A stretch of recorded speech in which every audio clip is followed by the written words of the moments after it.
Good morning. Starting off with a little surprise. If you come up right now, in the next 5 minutes or so, and sign your name, a little extra credit. Once in a while in the term, just for showing up in lecture, which I do appreciate, I give you credit. Sign this piece of paper in the next 5 minutes. Good to go. What we are doing, go ahead, yeah, I'll just start talking, but just ignore me, it's okay. Anyway, what we're doing is we're starting to get ready for the midterm exam, which is next week. As we've talked about, the midterm exam will be 1:10 p.m. for you on Monday in 2501. I will be sending out an email shortly after class that has some resources of things you can do to study. And it should be pretty chill. It's over chapters 1, 2, and 3. So that's basically problem sets 1, 2, and 3. And there's several ways to help you prepare for it. You can definitely, what I would do is definitely look over your problem sets. Your problem sets have all the kind of questions and stuff you might see on the midterm. You can definitely look at the sample exam and sample quizzes online. Those will also give you a sense of the kind of problems you're going to see and stuff. So, but it should be pretty chill. The midterm itself has 12 multiple choice questions and 4 short answer questions. It'll be about 90 minutes in length. Periodic table is allowed, calculators allowed, no notes per se. And when I return your midterm to you, at the very end, there will be a summary sheet attached. And the summary sheet is just how you're doing in the classes at this time. And please look that over, because on the summary sheet, it'll say your grades as far as I know. If I returned a different grade to you, let me know. I do make mistakes once in a while. If it says you're missing a lab, please get those in. If you get all the labs in, you get the lab completion bonus, which is pretty cool. Should be pretty mellow. Any questions on this kind of stuff? So again, thank you for being here in lecture. Once in a blue moon, I'll do this where you sign your name and you get a little extra credit just to encourage people to show up. It's cheesy instructor tricks 101. But I do appreciate you all being here. It's a Friday. I don't know, I didn't feel like coming. Or of course I felt like coming to class today. So I thought, well, I better try and spread the love a little bit. Any questions on anything? Cool. If you come down and sign this, it's worth a little extra credit too. Yes. All right, so what we'll do is we'll continue on with the review that we did on Wednesday. I'll show some questions. I'll give you a chance to kind of think about it, work on it on your own. And then after a few minutes, we'll then discuss the answer, so you'll be good to go. And of course, if you have questions on anything, let me know. Let's do it. So this first question, after the ones we did the other day, has to do with turning a kilojoules per mole into a wavelength in nanometers. We went from wavelength in nanometers into kilojoules per mole. Now we're going to take a kilojoules per mole and go into a wavelength in nanometers. So in this problem, the delta E, the energy change, 182.3 kilojoules per mole. So what I'd like you to do is tell me the wavelength in nanometers associated with this transition. So what you'll need to do is take kilojoules per mole, first turn it into joules per mole. Then to get rid of the moles, you want to use Avogadro's number. From that joules, you can use E equals hc over lambda. Lambda is the wavelength. It'll be in meters. Then turn meters into nanometers. Good to go. See what you can do.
Okay, so if you can do a problem like this, you have all the math skills to knock this class like out of the ballpark, all right? I know it's a little bit weird, but if you can do this, you got it, man. So you start off with the kilojoules per mole number, and first thing you gotta do is get rid of the kilojoules. So a kilo is 10 to the third or 1,000, so there's 1,000 joules in a kilojoule. So the kilojoules cancel, and then you have just joules. But that's joules per mole. So the next thing you've got to do is divide by Avogadro's number, 6.022 times 10 to the 23rd, and that gets you joules per photon, or joules per atom, because the photons come from an atom. It's a very small number, and that's answer A. So if you got answer A, you totally went from kilojoules per mole to joules per photon, which is awesome. But we need to go on a little bit further here. Now, change in energy equals hc over lambda. You can use h times frequency and do frequency first, but in this problem I would let hc over lambda equal your energy in just joules. So to solve for the wavelength, you take Planck's constant, 6.626 times 10 to the minus 34, multiplied it by the speed of light, 2.998 times 10 to the 8th, and then divide by the answer from up here. And if you do that, you get answer B. And this is the wavelength, but it's the wavelength in meters, all right? And in this problem, they wanted nanometers. So a nano is 10 to the minus 9. So a nanometer is 10 to the minus 9 meters. So this divided by 10 to the minus 9 gives you the actual answer, which is D. And again, if you can do this process, you've got it down, you understand Avogadro's number, Planck's constant, speed of light and stuff, which is awesome. Now in lab, we use this conversion. And if you know this conversion, that's cool to use too. It allows you to go straight from the delta E, which is 182.3, to the wavelength value. And it's cool to use that as well. I don't know this off the top of my head, so I would do this process, but that's an alternate way, which is awesome too. Yeah.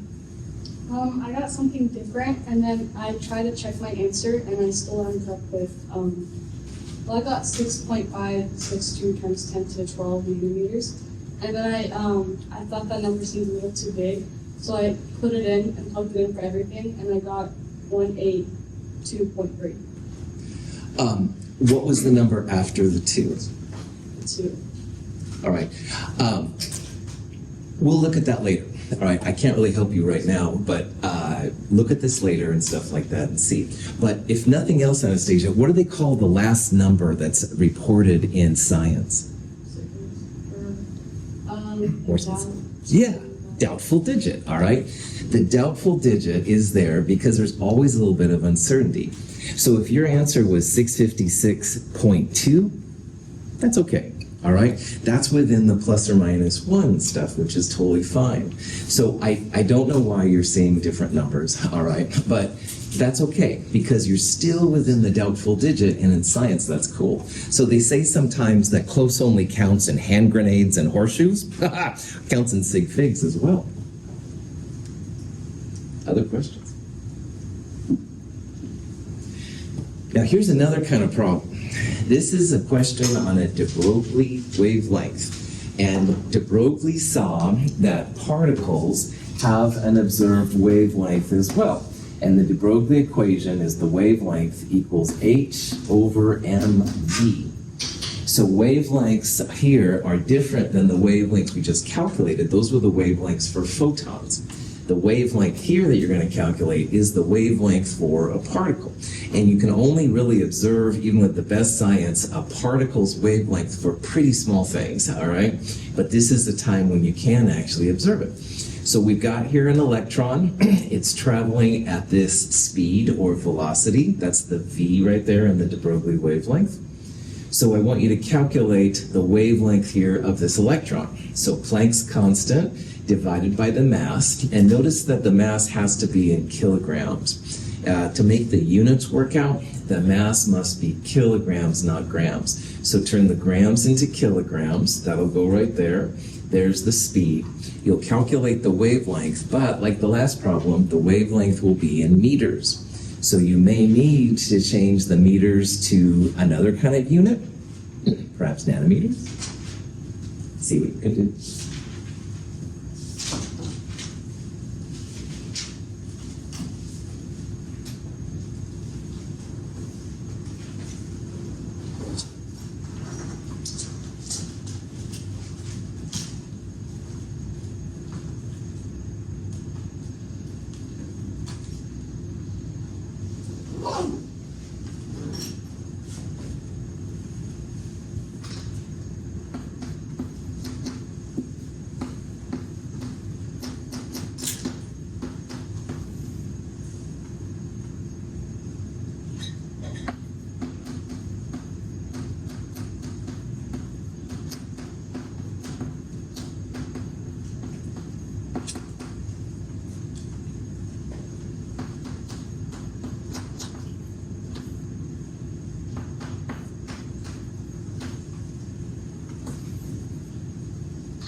Okay, so for this problem, the only weird thing in my opinion is that you do need to use mass in kilograms. Joule is a derived unit, and part of the joule is a kilogram. So if you use just grams, which is what we use most of the time in chemistry, the units don't work out quite right. So what you want to do is take Planck's constant, 6.626 times 10 to the minus 34. You want to divide by the mass, but the mass in kilograms. So take this number and divide by 1,000. I think it comes out to be 10 to the minus 31. And then you'll use this speed as is. And the number that pops out is a wavelength in meters, all right? And it doesn't look initially like any of these numbers right here. So one little trick that I wanted you to see is that sometimes you've got to still convert those meters into other kinds of units, i.e. nanometers, which is really real common for these kind of things. So there's 10 to the minus 9 meters per nanometer. You'll take your answer and divide by that. If you do all that, you should get answer D, all right? So 6.06 times 10 to the minus 3 nanometers. And that's actually a wavelength which is observable, which is really wild because you wouldn't think, like, if Antonio and I were playing baseball and we were throwing baseballs back and forth, you wouldn't see the baseball, like, curving and stuff. But in this case, you actually can observe it. Yeah. So where'd you get e to the negative? Cool. If you take this many grams and you divide by 1,000, all right, it's like dividing by 10 to the third. So that's why it's 3 powers bigger, 10 to the third. Yeah, that's a great question. I was kidding. No, legit. That's the one weird thing about this one. Questions? Okay, so let's change gears now and go back to the quantum numbers. And quantum numbers, these four quantum numbers, N, L, M sub L, and M sub S, which isn't shown, all stem from Math 254 kind of material. And we're not going to do that kind of math, but the results of these numbers allow us to place electrons around atoms, stuff like that. So the first thing, I want you to try and tell me which of the following is not a set of valid quantum numbers. Some of them play off each other a little bit. See if you can figure out which one is incorrect.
Excellent. So quantum numbers, how I do these usually is n values is where I start, and n values must always be from 1, 2, 3 up to infinity. They'll never be 0, they'll never be negative. And all of these n's are positive numbers, so all of the n values are okay. And then L, the subshell, as we talked about, goes from 0 up to n minus 1. So n and L won't be the same. M sub L values go from minus L to plus L. So for example, if you had L equals 1, then M sub L values would be minus 1, 0, and plus 1. There's 3 allowed values under that one. And then even though it's not here, M sub S is the spin quantum number. That's positive 1/2 or minus 1/2 only. So all of the n's are good here. L of 1 is less than 4 minus 1 or 3. All right, so that's absolutely cool. M sub L minus 1 to positive 1, which means M sub L could be minus 1, 0, or plus 1, and those are all good values. So this is a great set of quantum numbers. The next one, L is less than n minus 1. 5 is cool. L could be anywhere from 0 to 5 and be okay. And M sub L here has to be between minus 5 and plus 5. And 0 is an allowed value. And just as a highlight, 0 for M sub L and 0 for L often means those are legit numbers. It doesn't mean they don't exist or something. But like the people at iClicker saw, which is really cool, if n is 2, L can be no bigger than 2 minus 1 or 1. And what that means is L cannot be the same as n, so C is definitely the problem child here. If you changed L to 1, it would be fine, and M sub L would fit in that plus or minus L minus 1 to plus 1. But with L equals 2, you can't have that when n equals 2. Cool. This is less than n, this is less than n, this is plus or minus L, this is from minus 2 to plus 2. So the M sub L's here are okay, it's the L value here that's messed up with that value of n. Any questions? Sweet. Okay. NL notation is how scientists use the patterns to put electrons around atoms. And so when you put electrons around atoms, they fit in orbitals within the subshell.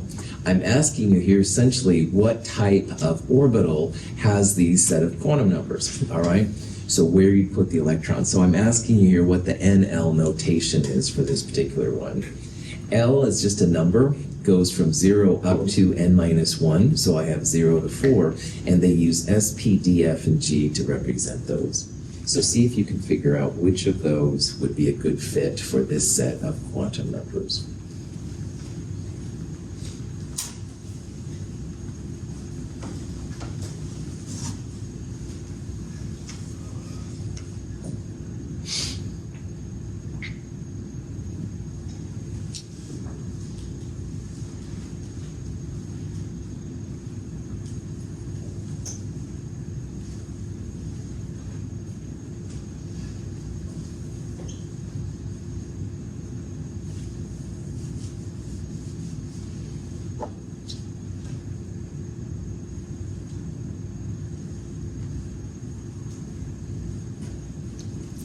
Excellent. All right, so for the first one, 3D, if you wanted to interpret what these are, the number is literally M, and for that letter L, the D here represents L equals 2. So this would be N equals 3, L equals 2, and here we have N equals 3, L equals 1. All right, so that's not quite right. So we're going to have a 3 in the front, so it's going to be A, B, or C. And L equals 1 means it's a P. So the answer here would be the 3p orbital, all right? So the P means L equals 1, and a 3 would be 3 first. That's what it means to have a 3p. So when you do the electron configuration, 1s2, 2s2, 2p2, etc., you can figure out N and L right away if you know this little letter thing, which is cool. And as we've seen, electrons get put around atoms in order of increasing N plus L. So that's why 1s is first and 2s, etc. Question? Sweet. Now, along the way, it's really nice to know how many nodes an orbital has. And when you start putting atoms together, you have to have electrons there. Electrons and interacting with other electrons is like the glue that holds the atom or molecule together. So in this case, knowing where the spherical or radial nodes is can be really helpful. Now, we're using NL notation once again. The spherical nodes equal N minus L minus 1. So knowing those different options up there, which one of those has 2 spherical or 2 radial nodes? See if you can figure it out. We'll talk about it here in a little bit.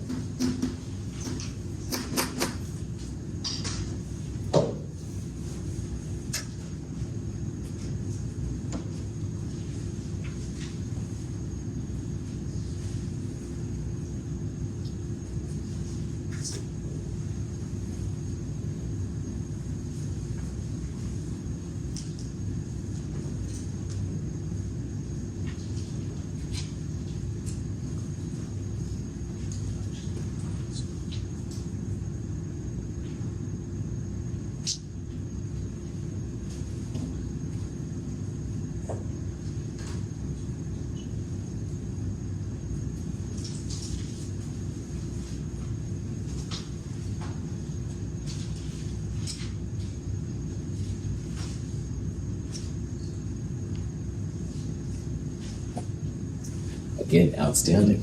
All right, so it goes back once again to the N and L values. So for 3D, like we said earlier, N is 3 and L is 2 for D. D means L is 2. So spherical nodes or radial nodes, both things, N minus L minus 1. For 3D, the N is 3, the L for D is 2 minus 1. This thing wouldn't have any spherical nodes, so that wouldn't be the answer. But again, you can use this and stuff to figure it out. So N is 1, L is 0, etc., plug and chug. If you do it, the very last one, E, has N equals 4, and again, P means L equals 1. So 4 minus 1 minus 1 would be 2 spherical or radial nodes inside there. The planar nodes equal L, if you were asked something like that. But the spherical nodes, because are what we're after here, so spherical nodes N minus L minus 1. Any questions on them? Now, knowing all these NL notations, we can start putting electrons around atoms. And there's different ways to do this. But what I'd like you to do is tell me what the electron configuration for neutral chlorine is, all right? So see if you can figure it out. There's a couple different ways you could do this. We'll talk about the different ways. See what you can do.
Okay, so first thing on a problem like this, if you still don't quite understand electron configurations, one thing you can do is count up the superscript numbers to get to the number of electrons for chlorine. And like we talked about on Wednesday, all right, chlorine is number 17. The 17 means 17 protons, that's the atomic number, but neutral chlorine would also have 17 electrons. And if you count up the superscripts, 2 plus 2 plus 6 is 10, plus 2 plus 5. This is the only one up here with 17 electrons. So one way to figure out that answer B is correct would be literally to count superscripts, and that's okay, all right? Some of your questions will be multiple choice with several answers. This would be one way to tackle them out. Now, better ways to answer this question, all right? I really like the Aufbau diagram, which I drew a quick one up here. And to draw an Aufbau diagram, it's really easy. You start with 1s, and you go straight up S's, 1s, 2s, 3s, etc., etc. Then you go up and over one, and you start the P's, so 2p, 3p, 4p, etc. Up and over one, start 3Ds, 4D, 5D, up and over one if you want, 4F, 5F, and you can even get to 5G if you want to. But anyway, diagonal lines will tell you how to put the electrons in. So 1s gets filled in first, 2s after that, 2p comes before 3s, 3p comes before 4s, etc., etc. You need to know how many electrons go inside each one of these subshells. What is the maximum number of electrons that can go in an S subshell? 2, yeah. So these are 2. How many go in P's? 6, good. And it's a pattern from there, all right? So you go 2, 6, so 2 plus 4 is 6, 6 plus 4, 10, 14, 18, etc., etc. So for 17 electrons in chlorine, you'd have 1s2, that would fill that up. Then you go to the next one, 2s2, and it doesn't matter what number it is, it's the s that has 2 electrons total. So 2s2, 2 p's, p's hold up to 6, so 2p6, 3s2. We only have 5 electrons left at this point, but that's okay. They don't have to be filled up. They have a maximum of 6, never have 7, but having 5 is okay. So an Aufbau diagram is one really cool way to answer these questions. But there's another way. You can use the periodic table. You leave this room, you can't remember how many electrons go in s orbitals, no problem. The left-hand two columns, and helium needs to be on top of beryllium for this discussion. The left-hand two columns, they call them the S block, and the period number tells you what S you're on. So hydrogen and helium are in the 1s block, lithium and beryllium 2s, 3s would be sodium, magnesium, et cetera, et cetera. And again, notice there's 2 electrons. Now, if you go over to the far right and start counting a boron, 1, 2, 3, 4, 5, 6, you go 6 electrons to neon, that's the P block, all right? And again, you could use this number to tell you what the P is. So this would be 2P1, 2P2, et cetera. Chlorine is almost at the end of the 3P. It has 1, 2, 3, 4, 5. That's why chlorine has a 3P5. This works really well as well, all right? The D's are the period number -1, like we talked about. These things here are period number -2, but most of the time it's the S's and the P's that we're worrying about. So you have lots of different ways you can do this. I've also seen people like memorize the order, which is fine, but if I gave you some random element that way, you'd be easily able to find what the electron configuration is. Any questions on that? Yeah. You mentioned that we're able to have a periodic table. Are we not allowed to make notes on that periodic table, like marking out the electron positive or negative numbers, or like write out the stairs on that?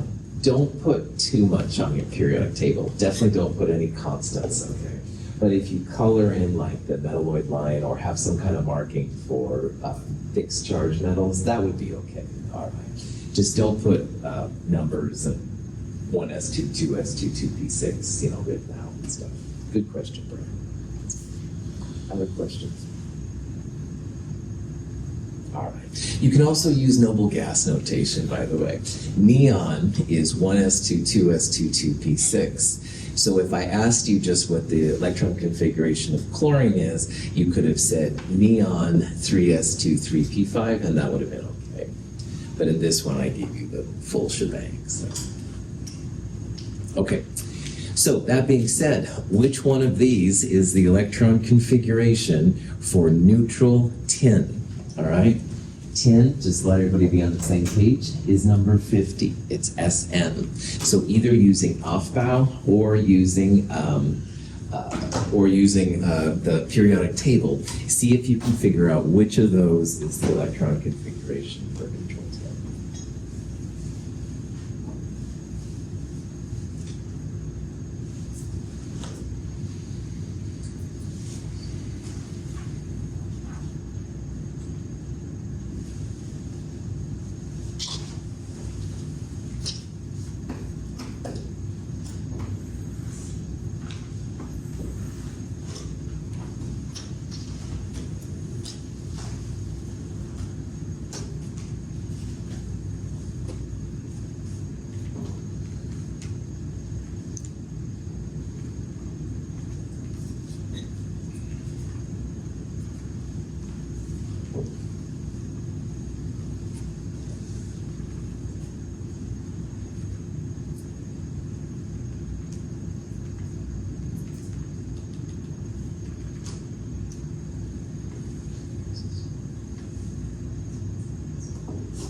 Excellent. All right, so let's read the periodic table. I'll show you how this method works. So tin is right there. All of these answers have a noble gas notation. So if you go backwards from tin, you go backwards to the nearest noble gas, which is krypton. And right away, there's only one krypton there, so probably that's going to be the answer, but let's give you the full shebang here. So you have krypton in square brackets. Rubidium and strontium are in the S block, and it's number 5. So that would be 5s2 to get to strontium. Now, yttrium through cadmium is in the D block. And like I said earlier, and we talked about, it's this number -1 for the Ds. That's the one reason why reading the periodic table gets a little strange. So these will be the 4D, 5 minus 1, 4. And since we're going all the way to cadmium, it's a 4D10. And then indium and tin itself are in the P block. This is the 5th period, 5P1 to indium, and of course 5P2 then to tin. So pretty chill. You could also do the off-bow going this way. Honestly, I'd probably use the periodic table here just because it's a little less time, but either way is great. Any questions? Okay. Here's a question, a little bit different. It uses orbital box notation. And I'd like you to tell me which neutral element has the following electron configuration. So notice we're using noble gas, all right, core, and then these represent electrons. So see if you can figure out which of those would be the right one. We'll talk about it here in just a little bit.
Cool. All right, so once again, several ways to do this problem. If you just want to count electrons, all right, neon's number 10, so that would be 10 electrons. And each of these arrows represents an electron. So 10 for neon plus 2 would be 12. 14, 15, 16. So one way is just look up the neutral atom with 16 electrons, which is sulfur, all right? Now, I want to talk about orbital box just a little bit, though. So sulfur is neon, 3s2, 3p4. And the arrows show the magnetism. This is where the m sub s part kicks in. When you're putting arrows in the boxes, you always start with the up arrows because up is a little lower energy than having one down. Okay? But the important thing is you put one arrow in each box first, like one in each of the 3p, and you only begin to pair up if there's no more room. So if we put both of these electrons in the same box, every up would have a down. If every up arrow has a down arrow, how do we describe the magnetism of that? Diamagnetic, well done, that's right. Diamagnetic things are not very interested in magnetic fields. But because by Hund's rule, you put one electron in each box, sulfur by itself is paramagnetic. It's going to have some interactions with magnetic fields. And that's why this part is kind of important. Any questions on that? Okay, you can make ions. We're going to make an anion here of phosphorus, the phosphide ion. What I would do here is I would start with neutral phosphorus and then figure out if you need to add or subtract electrons to make phosphide. So see if you can figure out which of those would be the best electron configuration for phosphide.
Okay, so phosphorus on the periodic table is number 15. It's going to have a neon core, which is 10 electrons. And then after that, the first 2 electrons go in the 3s orbital, and the next electrons, the last orbitals, go in the 3p. So neutral phosphorus would be neon 3s2 3p3, or answer B. But we're not after neutral phosphorus here. We want phosphide. We want the p3 minus. So if we have -3 or 3 minus, does that mean you're taking away electrons or adding electrons? Adding, that's right. So it's going to have extra electrons. And as a matter of fact, it's going to have 3 extra electrons.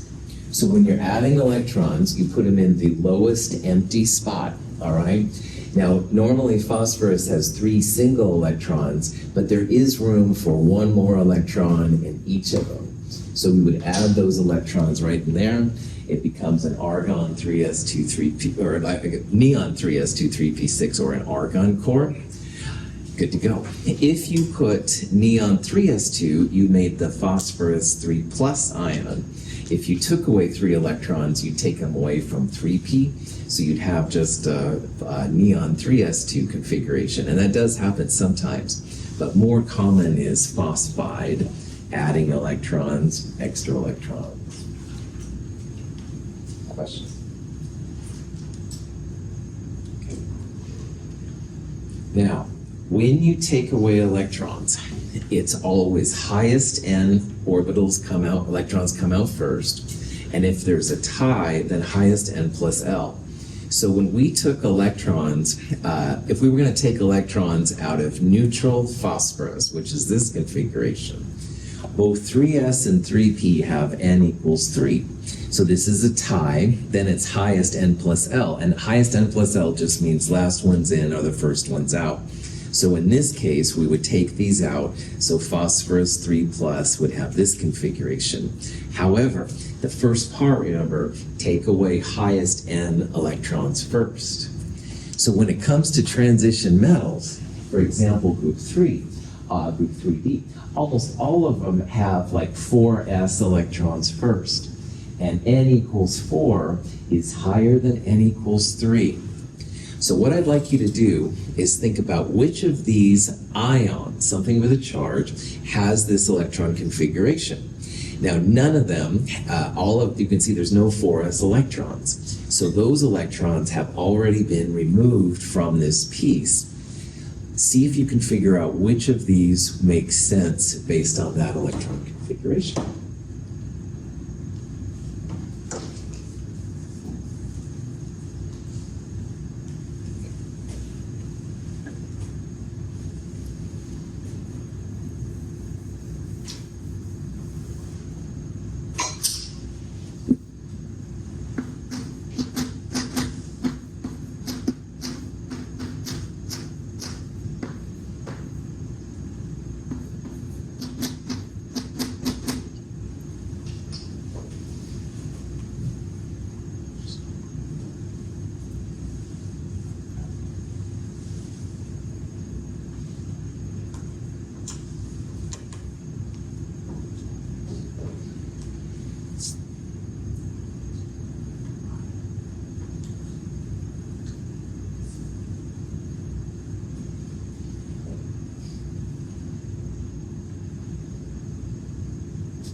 So on this list, let's exclude some of the answers right away. Lithium, at the very best, neutral lithium has 3 electrons, which would be 1s2, 2s1. It doesn't have 3d or 4s, so that's silly. The other one we can exclude is rhodium, because rhodium is number 45. 5 minus 1, it would have 4D electrons on the outside. It wouldn't have 3D. So it's not going to be lithium, it's not going to be rhodium, it's going to be one of these other two. So up here on the board, I have neutral nickel. It has an argon 4s2 3d8 configuration. And if we wanted to make nickel 2 plus, that means take away 2 electrons. Do we take electrons away from the 3d or the 4s first? 4s, that's right. Higher n comes out before lower n. So these electrons are gone. Nickel 2 plus would have an argon 3d8 electron configuration. And that's one weird thing about the transition metals I want to tune you into. So if you count up here in the 3ds, there's 2, 4, 5, 6, 7. Nickel would have a 3d8 configuration, so that's not quite right. But right next door to good old Nick is cobalt, all right? So cobalt would have 3d7 with 4s2 in front. And if you're taking away 2 electrons, the 4s's would come out first. So cobalt 2 plus would have the argon 3d7 configuration. So the important part here is that when you're making ions with transition metals, those 4s or 5s, whatever's in front, those electrons come out first. All right, just kind of keep that in the back of your mind. Questions? Thank you for being here. I really appreciate it. Have a wonderful weekend. I'll see you on Monday.